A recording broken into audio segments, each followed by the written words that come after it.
Hello and welcome to Wisdom Trek. This is Guthrie Chamberlain and I'm your guide to wisdom and creating a living legacy. Thank you so much for joining us for our 7-day-a-week 7 Minutes of Wisdom podcast.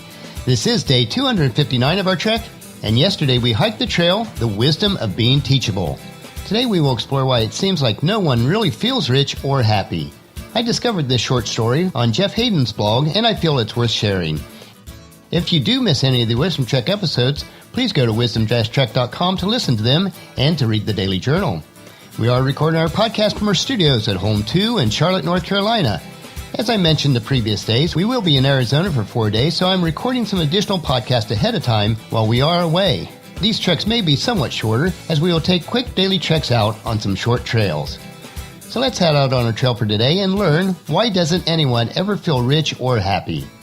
One day I'd like to meet someone who is actually rich. Sometimes I think I found one, but it always turns out that I'm wrong.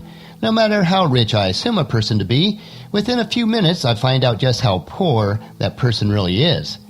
Take this guy who sold his company for more than $40 million. Well, actually, it was $100 million in total. $40 million was his share. I was sure he was rich. Then he told me for tax and estate planning purposes, he structured the disbursements of funds over 10 years. So sure, on paper he may be worth $40 million, but he only gets $4 million each year, and despite all that nifty financial planning, the taxes are still so high that he doesn't nearly see that much. It is a bummer. Another example is this guy who just splashed a cool $450,000 on a Lexus LFA with a Nuremberg package. His everyday car is a Porsche 911 Turbo S. I was sure he was rich. Then he told me what he really wants in life is a Bugatti Veyron. Only they cost $2 million. Sure, he has money, he said, but he doesn't have that kind of money. He thinks about it all the time and it bothers him. It's a bummer. Then there's this guy with a 110-foot yacht. Strictly speaking, it's a ship, not a boat, since it's big enough to carry several small boats and a couple jet skis on the platform at the stern. It also has a pool on it. I was sure he was rich. Then he told me about how expensive the yacht was just to own. Fixed costs like cleaning, upkeep, dock fees, and the crew run over 6 figures a year. And what about the expense of actually taking it for a cruise? He told me that just firing it up was so expensive, he sometimes has to think twice about whether to even take it out of the harbor. Now that's a bummer. And how about the story about the guy, and while I know it's somewhat cliche, but it's still true, started his company in his garage, financing it with credit cards and a loan from his father-in-law. A couple decades later, his company owns its building and a few more. He employs 500 people and generates tens of millions of dollars in annual revenue. He put his 3 kids through Ivy League schools and gave them significant seed money to start their own business. I was sure he was rich.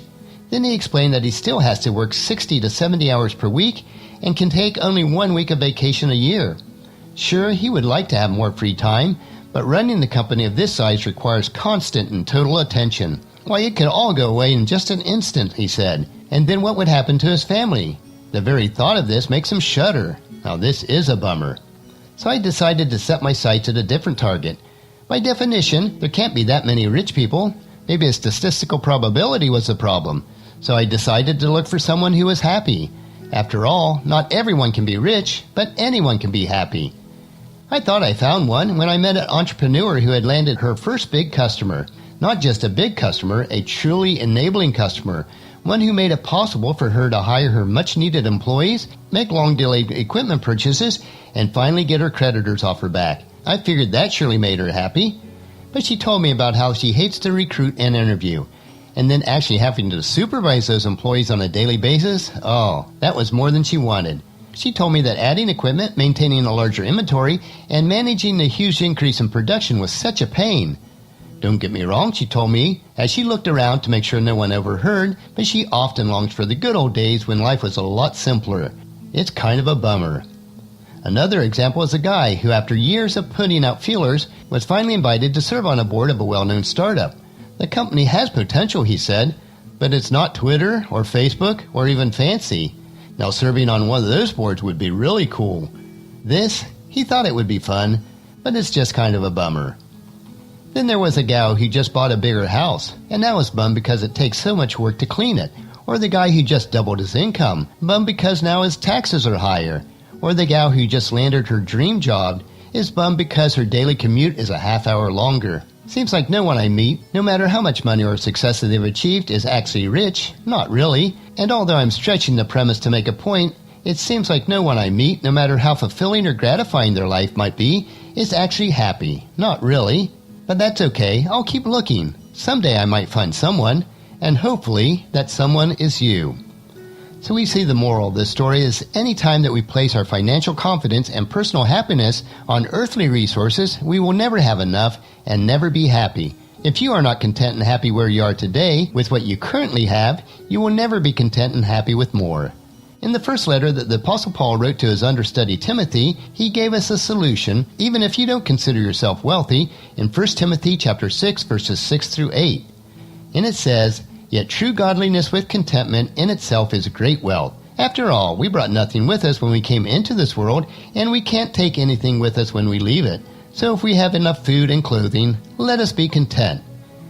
And if God has allowed you to obtain wealth in this world, the key to a life that is happy and full of joy can be found in 1 Timothy chapter 6, verses 17 and 18, which says, "Teach those who are rich in this world not to be proud and not to trust in their money, which is so unreliable, who richly gives us all that we need for our enjoyment. Tell them to use their money to do good. They should be rich in good works and generous to those in need, always being ready to share with others."